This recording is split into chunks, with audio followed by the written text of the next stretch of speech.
Hello dear students, welcome to our channel educational गोल।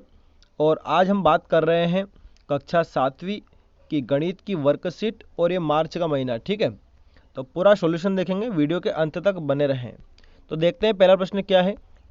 पहला प्रश्न है कि 8 घंटे एक दिन का कौन सा भाग है। तो देखिए एक दिन में 24 घंटे होते हैं और ये 8 घंटे है, तो आपको 8 बटे आप जब 24 करोगे तो 8 तिया 24, तो 1/3 आंसर आ जाएगा। ठीक है, अगला प्रश्न देखते हैं। अगला प्रश्न क्या है, देखिए दी गई आकृति में x का मान होगा, x यहाँ पर है। ठीक है, इसका मान बताना है और ये जो है ये 40 है और ये 60 है।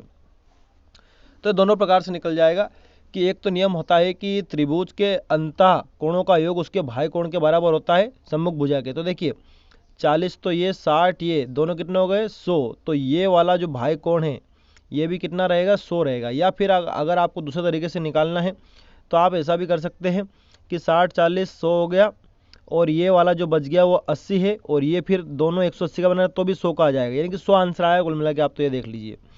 आगे बढ़ें, संख्या 17 को दर्शाने वाले मिलान चिन्ह हैं। तो देखिए कौन से हैं, ये 5 ने 5 10, 5 3 15 और 2 17। ठीक है, तो आपको आंसर में ये डी वाला लिख देना है, ये वाला। ठीक है, किसी आयताकार खेत के चारों ओर बाड़ लगाने के लिए आवश्यक तार की लंबाई को कहते हैं। यानी कि आपको ये जो आयताकार खेत है तो ये जो तार है, ये जो पूरा ये जो मैं बता रहा हूँ ये क्या है, ये परिमाप है। ठीक है, तो आप लिखेंगे परिमाप। आपसे उसके अंदर का नहीं पूछा है, केवल बाहर जो तार लगाने का पूछा, तो ये परिमाप है। ठीक है, आगे बढ़ते हैं अगले प्रश्न की ओर। ये है अगला प्रश्न, एक 15 मीटर लंबी सीढ़ी, ये सीढ़ी जो है 15 मीटर है और भूमि से 12 मीटर ऊंचाई पर स्थित ये 12 मीटर है। ठीक है, ये यहाँ जुड़ जाएगी, ये खिड़की तक पहुँचती है।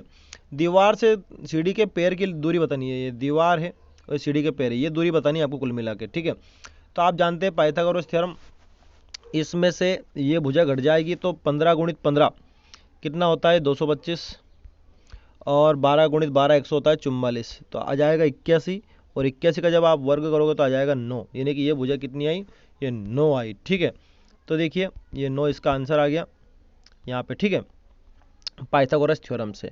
अब हम आगे बढ़ते हैं। अगला प्रश्न है हमारा कि छायांकित जो भाग है, बताइए कि दो छायांकित भाग मिलकर वृत्त के कितने भाग को निरूपित करेंगे। एक तो ये भाग, ये 1/4 भाग है इस वृत्त का और ये भी 1/4 भाग है। ठीक है, तो दोनों को जोड़ देंगे तो आंसर आएगा 2/4 और काटोगे तो 1/2, यानी कि आधे भाग को निरूपित करेंगे। ठीक है, तो इसका आधे भाग आंसर आ जाएगा। अगला प्रश्न है, एक विद्यार्थी 3 क्रमागत दिनों में क्रमशः 4 घंटे 5 घंटे और 3 घंटे पढ़ता है। उसके प्रतिदिन पढ़ने का औसत समय क्या है। तीनों को जोड़ के 3 का भाग लगाना है, तो 4 5 9 3 12, 12/3, तो आंसर क्या आ जाएगा 4, यानी कि रोज 4 घंटे वो पढ़ता है। आगे देखते हैं अगला प्रश्न क्या है हमारा। तो देखिए यहाँ पर नीचे बनी आकृति का क्षेत्रफल ज्ञात कीजिए और एक खाने का क्षेत्रफल 1 वर्ग इकाई है। तो ये कितने खाने हैं, ये 16 खाने हैं, तो 1 गुणित 16, तो क्या आ जाएगा 16 वर्ग इकाई। अगला प्रश्न क्या है, वर्ष 1998 से 2002 के बीच एक फैक्ट्री द्वारा निर्मित साइकिलों की संख्या निम्नलिखित सारणी द्वारा बताई गई है। ठीक है, और आपको आंसर देने हैं आप उसके आधार पर। 1998 में 800 साइकिल बनाई, 99 में 600 बनाई, 2000 में 900 बनाई, 2001 में 1100 बनाई और 2002 में 1200 बनाई। तो किस वर्ष सबसे अधिक साइकिलें निर्मित की गई, तो 2002 में की गई। ठीक है, तो क्या आंसर आ जाएगा 2002 आ जाएगा। फिर अगला है, वर्ष 1998 से 2002 के बीच कुल कितनी साइकिलें निर्मित की गई। तो 1998 से 2002 सभी जोड़ दो, कितना आ जाएगा 4600 आ जाएगा। ठीक है, आगे बढ़ते हैं अगले प्रश्न की ओर। फिर पूछा है कि इसी में पूछा है कि सबसे अधिक व सबसे कम साइकिलों की संख्या का अंतर ज्ञात कीजिए। सबसे अधिक तो 1200 बनाई थी एक बार उन्होंने, और सबसे कम बनाई उन्होंने 600, घटा दो तो 600 आंसर आ जाएगा, ये अंतर आ गया। ठीक है, अगले प्रश्न की तरफ हम बढ़ते हैं। अब फिर इसमें पूछा है कि छायांकित भाग को निरूपित करने वाली भिन्न का मान बताइए। देखिए पहले तो ये गड्ढे गिनिए कितने हैं, 1 2 3 4 5 6 7 8 9 10। अब छायांकित भाग कितने हैं, ये 1 है, ये 2 है और ये 3 है, तो 3/10 ये इसकी भिन्न हो गई। ठीक है, टोटल 10 है और छायांकित भाग है 3, तो 3/10 ये भिन्न का मान हो गया। अब अगला प्रश्न है, एक दंड आरेख है, इधर विद्यार्थियों की संख्या है और इधर जो है वर्ष है कि 2000 में कितने विद्यार्थी थे 30 थे, 2001 में 40 थे, 2002 में 50 थे और 2003 में जो थे वो ये 60 थे। ठीक है, तो इनके आधार पर प्रश्नों के जवाब देने हैं। तो ये देखिए प्रश्न क्या है, आलेख का पैमाना क्या है, तो 1 इकाई लंबाई बराबर 10 विद्यार्थी, ठीक है, ये इसका पैमाना है, ये आप देख सकते हैं यहाँ पर ये पैमाना बताया है उन्होंने, ठीक है। फिर अगला प्रश्न क्या है देख लेते हैं। अगला प्रश्न है कि वर्ष 2002 में कक्षा में विद्यार्थियों की संख्या कितनी है, तो 2002 में कितनी है, अभी हमने देखी 2002 में जो है वो 50 है, ठीक है, तो ये हो गया उसका प्रश्न का आंसर। फिर अगला है वर्ष 2003 में विद्यार्थियों की संख्या वर्ष 2000 के विद्यार्थियों की संख्या से कितनी अधिक है, 2003 और 2000 में तुलना करनी है। तो 2003 में तो थे 60 और 2000 में कितने थे 30, तो घटा दो, 60 में 30 गए, 30 बचे, ठीक है, तो इसका आंसर भी क्या आ जाएगा 30 आ जाएगा। अभी अगला प्रश्न चौथे का दूसरा, एक सेब को 4 बराबर भागों में बांटा, तो 4 बराबर भागों में बांटा यानी कि हर भाग कितना है 1/4 है, जो यहाँ बता भी दिया है, प्रत्येक भाग 1/4, ठीक है। फिर आगे क्या हुआ कि मुझे 2 भाग और मेरे भाई को 1 भाग मिला, यानी कि 2 भाग, ये इसको मिल गए 2 भाग 1/4 1/4, ठीक है। फिर ये 1 भाई को मिल गया, दोनों को कितना भाग मिला यानी कि जोड़ना है, यानी कि 2/4 और 1/4 जुड़ेगा, तो आंसर आएगा 3/4, ये नीचे आप देख सकते हैं आंसर, ठीक है, ये स्क्रीनशॉट आप चाहे तो ले सकते हैं इसका। तो बहुत ही सरल प्रश्न था, आगे बढ़ते हैं। अब ये देखिए, एक मेज के ऊपरी पृष्ठ की माप 2 मीटर गुणित 150 सेंटीमीटर है, मेज के पृष्ठ भाग का क्षेत्रफल वर्ग मीटर में ज्ञात कीजिए।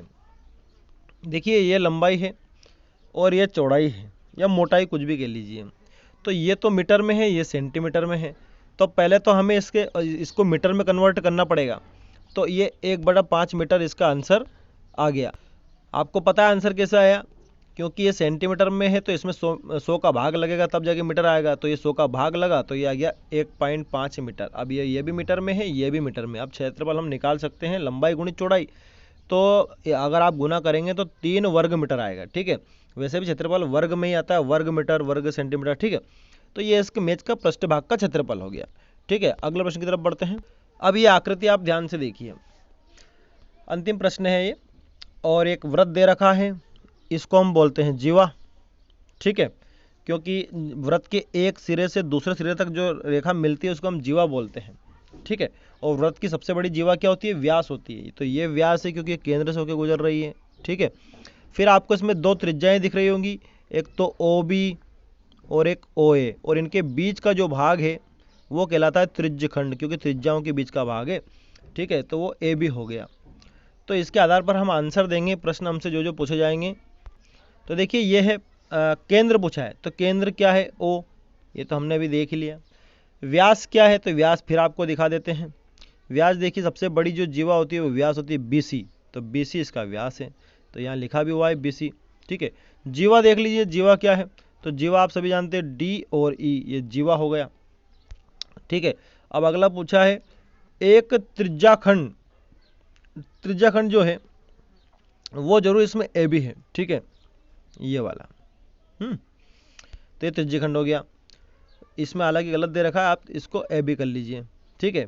फिर पूछा है त्रिज्या, तो त्रिज्या तो 2 है, एक तो OA है और एक OB है, ठीक है, तो आप दोनों को लिख दीजिए, और त्रिज्या सभी बराबर ही रहती है किसी भी वृत्त की, ठीक है। इस तरह से आपका पूरा पेपर हो जाता है।